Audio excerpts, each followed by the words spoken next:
Hi, Chyrell. How are you? Hey, Chris. I am so happy to welcome you to this conversation, to our Unapologetically Black Unicorns podcast, because you, my friend, are an unapologetically Black unicorn. If I have ever met one before, you are one in the flesh. And I'm just so happy that you're here. And what did we learn about each other just recently that we didn't know? That June 10th is our birthday. Yeah. Hey, happy birthday. Happy We're birthday twins. See, that even says we're Black unicorns right there. We have to see how many are actually born on June 10th, right? So yeah, June 10th is a special day. It is. So I want people to kind of have a sense of some of the work that you do and how you got into it. So my current position is that I'm an associate professor in the Department of Psychiatry at Yale University's School of Medicine. And I'm also the director of peer support services and research, the director of the Lived Experience Transformational Leadership Academy. I am the interim director for the state of Connecticut's Office of Recovery Community Affairs. It's interesting because I never thought that I would be doing work even in the mental health space. You know, my heart actually is still in the work of HIV. So I started doing work in HIV. I was doing safer sex workshops to LGBTQI folks back in the day. So when I went to graduate school to study HIV. I happened upon a job. You know, Black folk, we need money. We need to work. What? No, get out. True and so I started working with Chyrell Bellamy. She actually happened to be doing research on supported education, which, as we know, an intervention to assist adults who are returning back to post-secondary education. And I was like, oh, okay, that's me. I mean, I certainly throughout, college was struggling and dealing with my own mental health issues. So I talked to her. I really got jazzed about the work. She was working with Justice and Mental Health organization, Jim Ho. And, coming from the field of HIV, it was so different because I didn't feel like there was this us and them. I felt like we were all in it together. In HIV, I felt like we hugged each other, like we embraced life. And so when I saw that Chyrell Bellamy was working with this organization called Jim Ho, I think and she also had just written this book called Consumers as Providers. That was like the 2000s or something. But I had no idea that it actually was so different than what mental health was about. Yeah. Yeah. Yes. It was good that I entered it in that way, though. So when you started working in mental health, did you have this sense of, being able to use your lived experience, especially as, a Black woman, to kind of inform some of the work that you're doing, peer work, or even, even within supported education, which we use so rarely for folks with, especially quote unquote, serious mental illnesses, air quotes. Yeah. Exactly. Yeah. I had no idea of psychosocial rehabilitation. None of these concepts, really came into existence in my life growing up, in Trenton, New Jersey, by way of South Carolina. We didn't really talk about like mental health at all. So coming to Michigan and getting sort of thrown into this field, it was reawakening for me. I would go to conferences. I don't know if you remember, at the time it was the International Association of Psych Rehab, IASPRS. Later they became USPRA and then PRA, Yes. But when they were IASPRS, that was my first conference that I went to where there were people, who were just out about that I have mental health, experience, right? Period. And they were in rooms with researchers. And honestly, you didn't know who was who had a PhD, what their titles were. I mean, it was so super laid back. And the other thing that was really interesting about those conferences, people used to call you out. So if you're doing a research project, the people in the audience would say, how many people in your group are people with mental illness, for instance? Yeah. I know the term people in recovery wasn't being used at that time. Uh-huh. And so early, I was just like, I'm here. Oh, what up? You know? So let me ask you a question. How many Black and brown folks were at those kind of conferences? 0, though. Well, there was one, you. So yeah, of course it was. But actually there were, outside in Michigan, particularly outside Detroit, there really aren't that many Black folk, period. So I would say that even in the international or the national conferences, yeah, there were never too many Black folk. I mean, at the time, I think Anita Purnell Arnold became the president of IASPRIS. So she was a Black woman and she was amazing. And so just seeing her in that role was also inspiring for me. She was outspoken around the issues and particularly around bringing the issues around diversity. And we had the African American caucus, the Latino caucus, et cetera. So I just happened to land, in this field at the right time. Wow. And so you got to meet people like, so Jackie McKinney, Celia Brown, Kathy Cave. Yeah. Wait, and did you know Gail Green? Did you know her actually? I know you got a Gail Green award from, I can't remember who was NARPA. No, who was it? The Pearl. Oh, you got the Pearl Ella Johnson? Yes. Okay, yeah. Pearl's one of ours out here, so yeah, we'll claim her. Exactly. Yeah. I am really interested too in how many people understand the history of the consumer, survivor, ex-patient, peer, has all these names now, movement, especially as it pertains to people of color, that you bring up some of these names and like, well, we don't know who that is. And so, trying to also document, I know there's some people doing some work and really documenting who are these folks, because we just didn't land here. We're standing on the shoulders of others who, though there was a movement afoot, sometimes we had to bring our folding chair to the table, or like Jackie McKinney and Celia set up our own table. Exactly. Yeah. But even there, it's like, there just really aren't that many people, and there's definitely not recognition. I remember, Kiris, when I first heard that you were going to be speaking at, it was called INAPS, then the International Association of Peer Support. And I used to always complain because I'm like, where are the Black folk involved with that? And then they were like, oh, Kiris has got to be the keynote. And I was like, who's Kiris? Yeah. Right? And I'm like sitting here and Larry was like, oh, you don't know who Kiris is? And I'm like, how come you didn't tell me? My boss is Larry Davidson. I'm like, how come you didn't tell me who Kiris is? And so, I always joke that they try to keep us apart.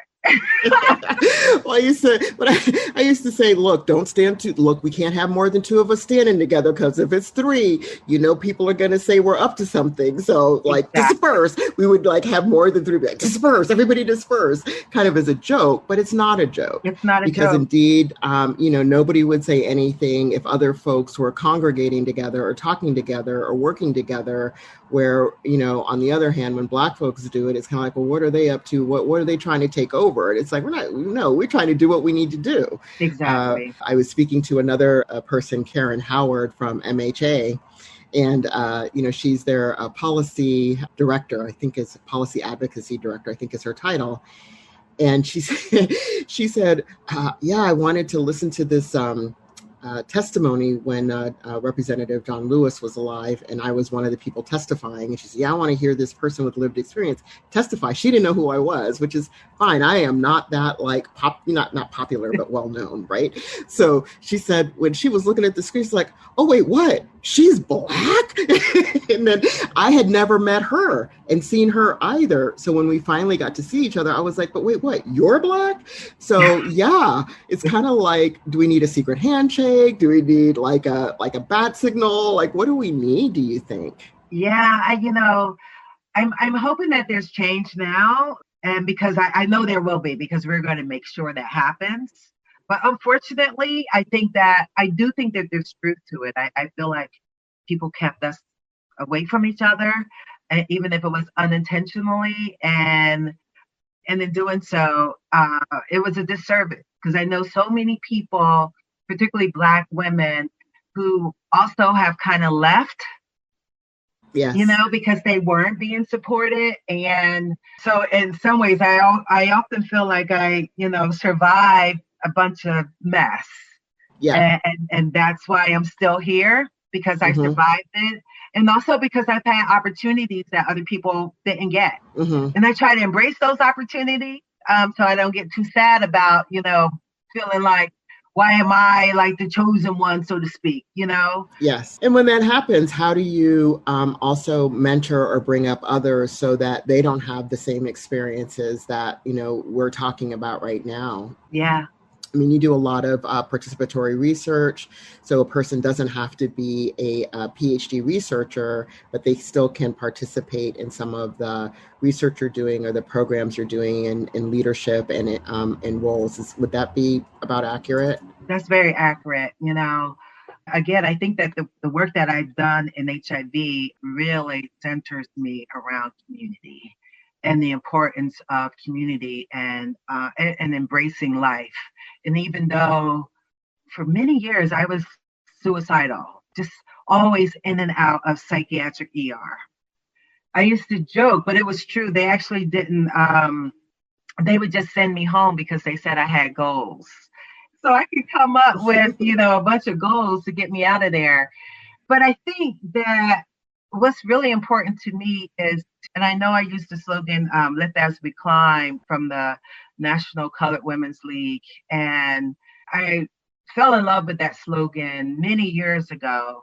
It's about, to me, grabbing hold of those next to me so that we're climbing together. Mm-hmm. I'm actually pretty good at leading things, and I recognize that Mm-hmm. I'm not an expert in everything. And I need experts around me that can do all of those things that I can't even do that well, but I'm good at, directing. And I also just feel that most of us haven't been able to have the opportunities. So I working in particularly predominantly white institutions, I see how sometimes people get opportunities just by calling. They just have the nerve to pick up the phone and call and ask the principal investigator or the director, can I come work with you? Or it's because their grandfather knew the person, et cetera, and Right. they can get in. And we just don't have those same opportunities, particularly for Black folk, or and I will also say, or other people with lived experience as well. Yeah. We're not even like invited to even be in those spaces. Yeah, I mean, you said some really powerful things that make me think back. Like when you were talking about lift as we climb, it's antithetical to the crab theory, right? Where the crabs are trying to get out of the pot and they push people down. I mean, push the crabs down to save themselves and let the other crabs like become dinner. Exactly. But lift as we climb, it would be like, no, we all got to get out of here. It's no good if I get out of here and you all die, because I'll just be alone out there and I'll get killed anyway, versus kind of saying, no, we need to kind of figure out a way collectively to rise up or lift ourselves up. So I just love that. And then the other thing you said, which was like, yeah, people just call up on the phone, and where we might not do that naturally or know that we could do that, or think when we have done it, somebody says, well, yeah, they needed that Black person. Exactly. So then we're reluctant to do it because we don't want to be seen as the token. Exactly. And it reminds me of, and I don't know if you, encountered this in supported education, but when I was going to college, my parents said, look, if you need a tutor, go get a tutor. If you need one, not saying you might necessarily need one, but if you do, go get one. Mm-hmm. And then you look around and I'm like, I don't see any of my white counterparts getting a tutor, so I'm not getting a tutor. Of course, what I didn't know is they were being tutored. Yeah. And when I actually went into college admissions for part of my career, I had to help students recognize that, do what you need to do. And know that other people are doing the same, even if you don't see them do it. So if you think that people aren't using tutors, they aren't using supports, that they aren't using ADA to get some of the accommodations that they need, oh honey, Yes, they are. And so you got to do what you need to do. Now, if you want to do it on the down low, because that's maybe what's happening, that's why we don't see other people do it, then do it on the do it on the down low. That's okay.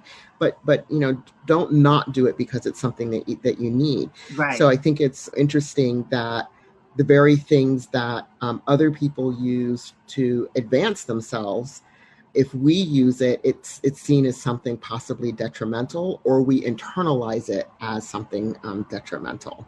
So I think we can really kind of spread more around, no, use these tools, pick up the phone, give people a call. If they say no, they say no. It's 50% they're going to say no or yes, it's 50% chance. So not asking, it's 100% no. Exactly. Right? And then also I tell people to, like, they'll say, oh, I call him and he didn't call me back, or he didn't email me back. I said, email again and again and again. I think these are some really great tips for folks. I always am thinking about what are some good tips for people who are interested in leadership roles, or interested in doing more in the mental health field, and maybe don't have an entree in, or don't quite know how to take what they have and kind of take it to that next level. I like to think of people with lived experience having opportunities to do what they feel called to do and what they have the core gift for, because lots of times, it might be, oh, you have lived experience, let me pigeonhole you into peer support, but you may suck at that, quite frankly, right? And or you may not have the heart for it or the calling for it, and have a heart or calling or skill gift for something completely different, in which you can still use that lived experience to inform that work that you're doing. I mean, I wish we could develop more people with lived experience who are HR directors. Exactly. Lots of times people want to, count how many peers do you have? And I said, well, why don't we count how many people with lived experience are involved in working within our system? Right. If we have more than, let's just make up a number, I'm not saying any system in particular, but if we have more than 5,000 employees, and if 1 in 5 people are affected by a mental health condition at some point, I would hope we have about 1 in a fifth of that 5,000 having some kind of lived experience and using it in a variety of ways. System transformation isn't going to happen by a handful of peers. Exactly. It has to happen throughout the entire system.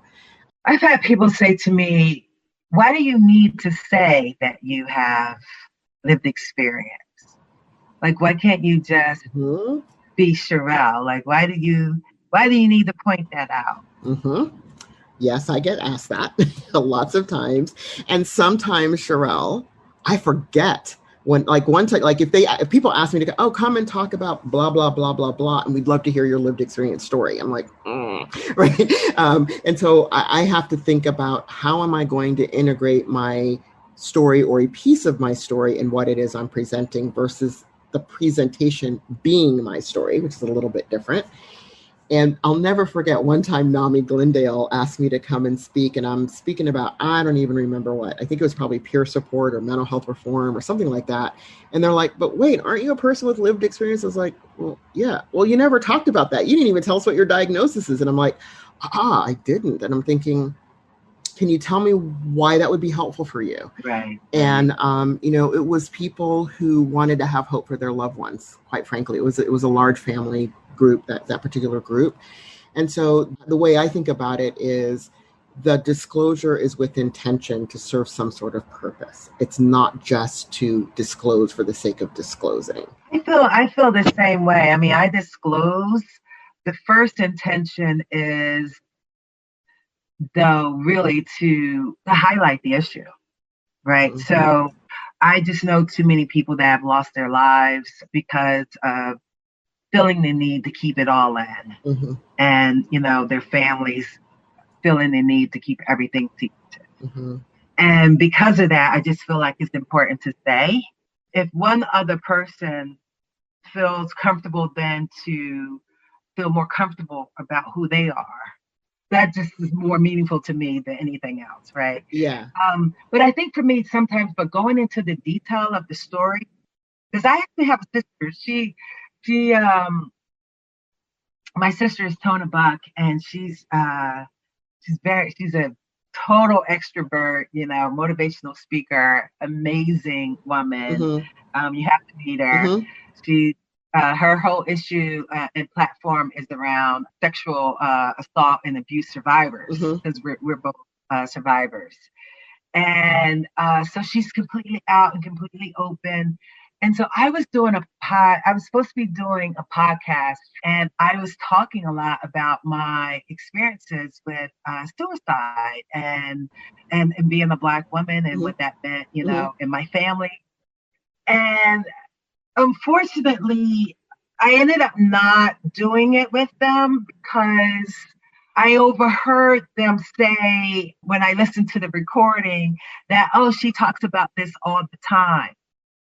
And I was just like, I actually don't. I don't talk about it all the time. But because you said that, it actually gave me pause, and it made me wonder, like, why do I need to share it with you today? Yeah.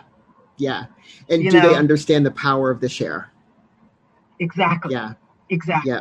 Because there's going to be that one person who's going to hear it or more, and it's going to make a difference. And I think that's the other reason that, I know it was so critically important for me to hear Jackie McKinney speak, because, I hadn't seen anybody who looked like me, yet there were all of me sitting here in this audience of service recipients, everybody, Black and brown sitting in the audience, but up on stage, nada.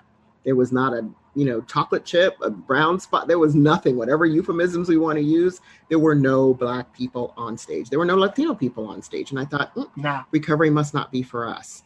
Exactly. Now, to have anybody think that is problematic and needs to be changed. And it was Ron Bassman. I couldn't remember who it was the other day, but it was Ron. Do you know Ron Bassman?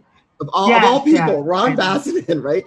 But he had written this great article about the next wave being needed to be youth, because all of the leaders at that time were the kind of founders, the founding mothers, fathers, even Judy Chamberlain and the like. And so he said, where are the youth? And he was right. Like, where were they at the time? And then he said, and where are the people of color? And again, 100% right. So I reached out to him, and he introduced me to Jackie McKinney. So people need to hear the stories to aid in their recovery, to be able to see themselves in this journey of health, wellness, and being able to see an example of, oh, wow, if they overcame that challenge, if they're able to work through some of the difficulties on the recovery journey, maybe I can too, or they can help me think through, how can I do this? Yeah. Which is why peer support is so critically important too. So I'm glad you speak up and you speak out unapologetically, a Black unicorn.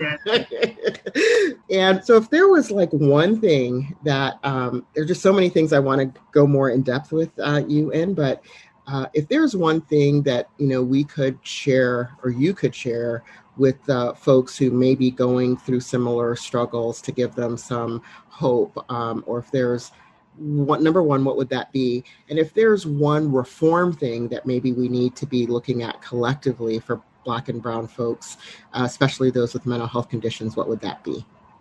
One of the things, and I know that people say this, and it's so hard to hear though when you're in the middle of going through something. But one of the things that, if I could just tell people, if you could just hold on and get through to the next day, and not one day at a time thing, just really kind of hold on. Thank God I'm still alive, right? So amen. Yes. But if I think about all of those moments where I was very close to not being alive, I didn't get a sense of, like, no one kind of told me that, like, just kind of hold on, like, it's going to be okay. Yes. Obviously, I was blessed to have supports along the way. And I particularly think that's because I was in college. Because, when you're in the college system, you can get the counseling and those kind of services. But I really feel like horrible for people who are in the community, particularly Black folk in the community, who are often turned away from mental health agencies, either because they are not, quote unquote, sick enough. The other thing is, we are so used to, I was telling someone that the other day I was walking my dog. So I have now 2 Labradoodles, oh, Rose and Flora, and they just turned 1. And so I'm walking them, and I guess it's actually called Paroline Trail, like right behind where I live. And immediately I noticed what I thought was a motorcycle in the bushes. But as I get closer, it's an ATV. As I walk closer, I see where the ATV entered the bush. And my dogs are going this way. I happen to step over, and I see a body. And this happened on Tuesday at 3:30. And I see a body of a 43-year-old male who got thrown off the ATV. And I called my neighbors who are firefighters and asked them to just come and help me, because I didn't know that the person was dead. The person could have been sleeping for all I knew. So they called and they checked on that person. And I tell that story because sometimes we just don't even know, like, from day to day, like what our moments are going to be. Yeah. And someone said, Chyrell, aren't you traumatized from seeing the body? And I said, child, I had to go get on the Zoom. I had to hurry up and get back to get on the Zoom meeting. And then I have to do grant review. And then I have to do this. And I said, I have so much trauma stored up in this body here that sometimes we don't even get a chance to even sit and deal with, like, what's going on. So when we show up at these mental health centers, all they want to say is we got goals. Yeah. That you must be doing better than me, because if you're able to run all that and still survive, then you're doing okay. But to be honest, many of us are suffering, and we do need that support, and we do need people to listen, and we need people to be there. So I want to say this to, like, mental health care providers. Don't just think that we are like superwomen, and that we don't need, like, supports, because we do need them. And for, other Black women, like, it's okay. Like, it's okay not to be always on top of everything. And actually being on top of everything is, need to check that too, because that's a sign of something too, right? Yes, so, exactly. And just really having that permission, though, to be able to talk about it, because at the same time, I still got my grandmother in the back of my head who's saying, like, girl, if you don't pick that bag up and keep moving, it's the pressure, right? It's that pressure of succeeding, code switching, living in the world, and, meeting the obligations and paying the rent and all those things while living Black in America, or living Black anywhere, quite frankly. It's all of that, yet we have to keep on going, and we do keep on going yet, and still, we're suffering at the same time. So I so appreciate the message. Sometimes being an unapologetically Black unicorn, we need to take a rest. We need to put down our horn, and maybe just be a horse for half a second, and then put the horn back on, right? So I just want to thank you for those beautiful messages, and thank you for the work that you do, and just being unapologetic about that work, and being truthful and authentic. And, we are here, for people. And I had a psychologist when I had the same experiences of wanting to end, my life, who used to say, I will hold the hope for you. Yeah. And I was just like, that is the stupidest shit. What the hell? That's the stupidest shit I ever heard. And then I would go home and go, oh, wait, I can't do anything because he's holding the hope for me. Amen. Yes. It was so powerful, even though I couldn't understand why it meant something. And I knew I had to kind of like try to make it through the next day. Yeah. So I do want to say, when we talk about, harming oneself, or, if you have those kind of feelings, or please do reach out to the Suicide Prevention Lifeline at 1-800-273-8255. We do want to make sure that you're safe, because you're valued, you're loved, and we want you here. So thank you, Chyrell, for your time. I bow down before you. Happy birthday. Happy birthday. Best birthday present ever. Thank you so much. Same here. Thank you. Thank you. Okay. All right. Thanks, everyone. Have a wonder-filled rest of your day and look forward to seeing you next week.